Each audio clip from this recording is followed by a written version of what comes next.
story. I'd like to turn now to you, Dr. Lerman. Let's see, where we have you right here on Zoom. Okay, so what I'm interested in understanding from you is whether or not Hamas is going to get involved here at this point. Hamas seems to be winning here in a certain sense, right? They haven't gotten involved. They haven't been targeted by the IDF.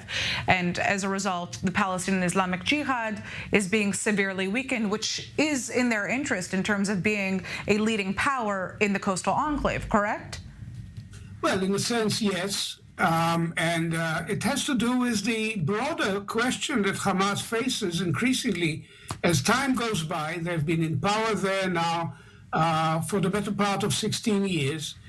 And they are supposed to be a jihadi organization, but they are also a government responsible for the well-being and the ability of 2 million people to make a living. And all of this, almost by necessity, constrains some of their choices. And I think Israel's main leverage is in that department, both in terms of sticks, electricity supply, etc., the ability of workers to earn a living in Israel. Ironically, it seems as if the latest casualties wounded in the latest round of rockets are actually 3 Gazans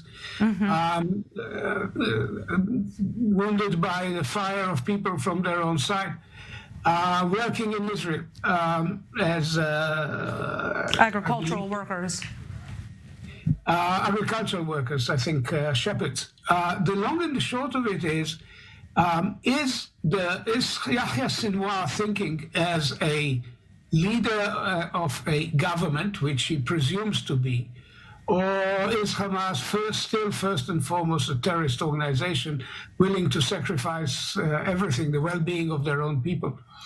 And the fact that they stayed out of not only this round, but the previous one, Breaking Dawn, last year, is indicative of the fact that they can see both sides of the argument. Moreover, we need to remind ourselves, the region in its entirety is divided not so much along geopolitical lines, but along ideological lines, groups of like-minded organizations and movements. Hamas is not an Iranian proxy. It's an Iranian ally at times. They had a huge quarrel over the Syrian situation, the early part of the Syrian civil war. Now this has been patched over, but it is not working for the Iranians. At best, I would say they're working with the Iranians. Palestinian Islamic Jihad, on the other hand, is an Iranian proxy, pure and simple. They take their orders, their instructions, their guidance from the Iranians, whereas Sinwar has to think about the Egyptians.